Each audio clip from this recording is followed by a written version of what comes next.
following are transcripts of statements recorded by Chief Inspector Paul Whale in 1974. They were included alongside the original dictaphone cassette tapes in the box I discovered in the Moorton Heritage Centre. Statement of Margaret Maddox, mother of Jenny Maddox, recorded by Chief Inspector Paul Whale, 1974. Yeah, it's fine. We'll just record with this and it'll be transcribed later, okay? If you just take a seat there, I'll ask you a few questions. Yeah, of course. I'll sit here, yeah. You're recording, yeah, you turned it on right enough, right then, well. So Dawn and Jenny are good friends. We've established that Dawn was here for most of the day and that she left from your house early this evening, is that correct? Yeah, absolutely. She was here all this afternoon. I even gave her tea since she was here that long. Just a bowl of chips, mind you, but, she was just here with Jen and I can't believe it. I can't believe she's missing. And what time did Dawn leave from here, Mrs. Maddox? I think just as it started getting dark, so about 6-ish, I suppose. Usually she heads home as soon as the streetlights come on. That's like the alarm bell to say it's time to go, but obviously with the blackouts and the cuts and everything, the lights didn't come on, so she lost track of, well, to be honest, she probably knew it was a bit later, but she wanted to stay on a bit longer, like all kids do. And what sort of thing was Dawn doing whilst she was here? Well, usually when the weather's like this, the pair of them just stay inside, in the living room, They'll plonk themselves in front of the telly and play with their dolls or scribble in a book or, I don't know, just laugh with each other. You know what girls are like at that age. She's no trouble. Dawn, I mean. Good as gold always. I whinge at them sometimes about the telly being on when they're playing inside because 9 times out of 10 nobody's watching the bloody thing.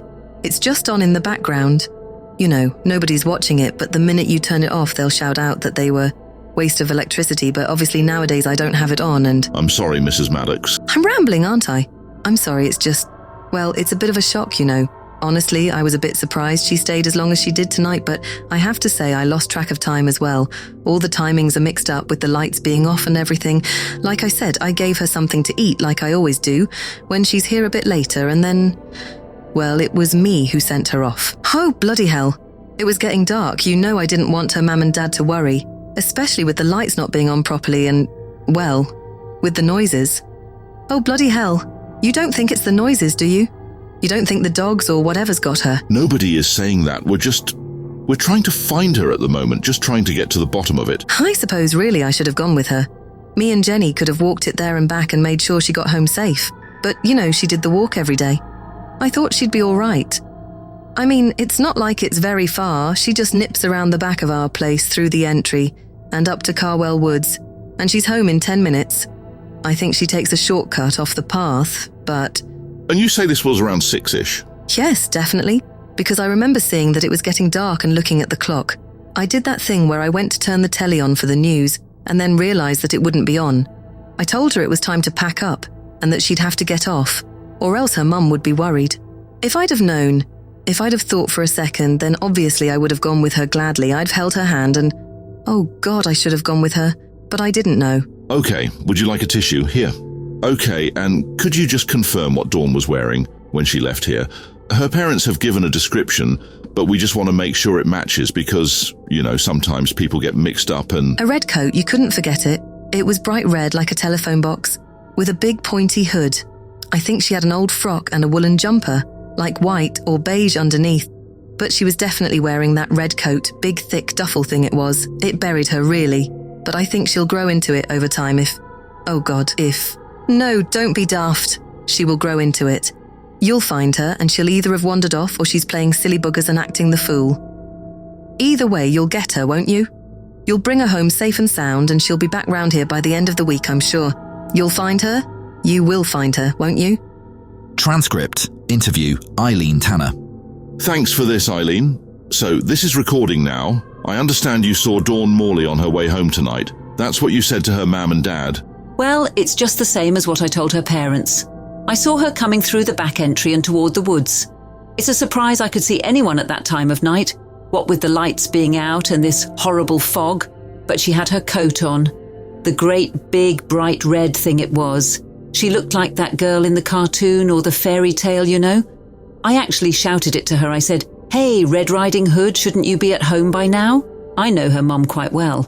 And she always has her home by the time the street lamps come on, so she was a bit late passing through, I said, "You better get a march on your dad'll tan your ass."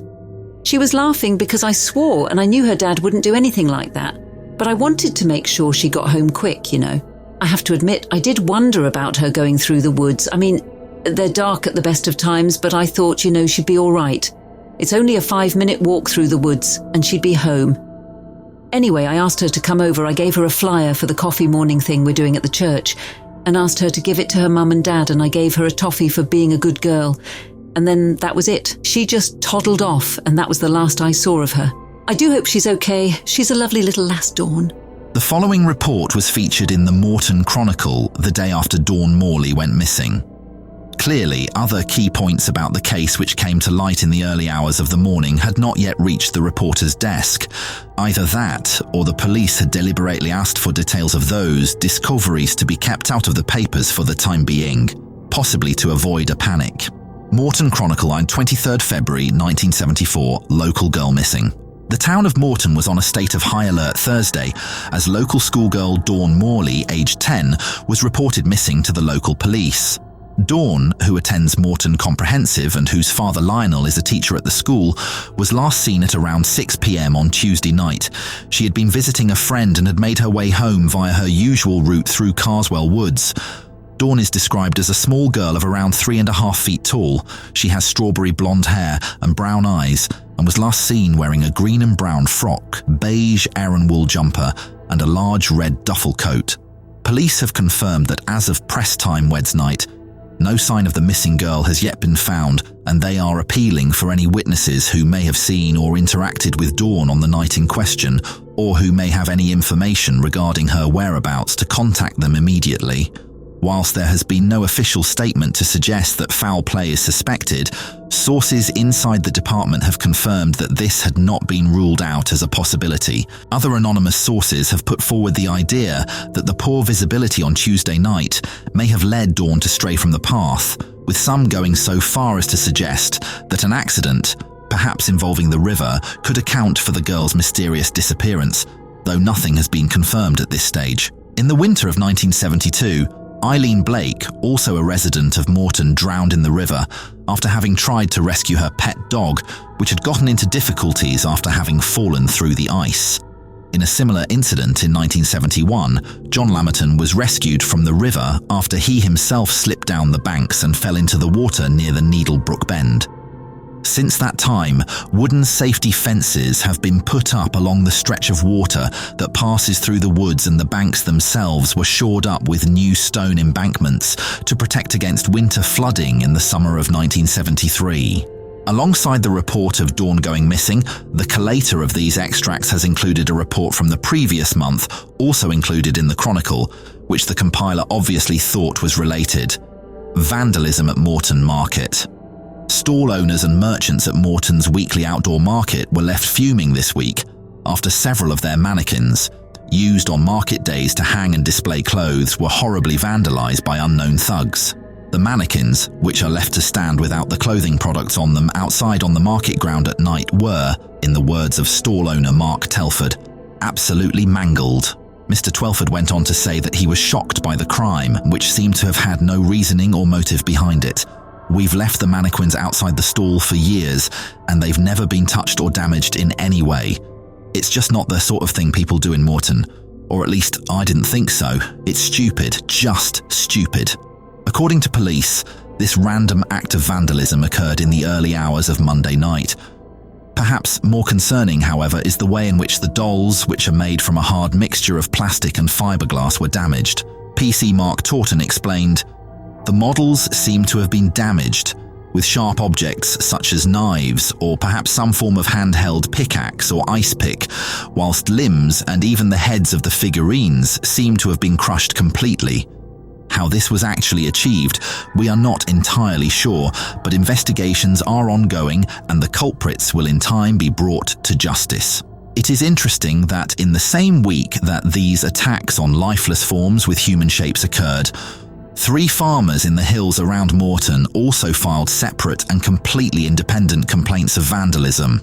In each case, it was the scarecrows they had erected in their fields that were damaged, and according to one report, completely torn to shreds like some wild animal had gotten it. Though the pieces of the puzzle may not have been entirely put together at this point, it is worth noting that in the notebook he carried during this period, and which I dug out from the boxes a few weeks ago, Whale has made the note, "Someone or something attacking things that look like people."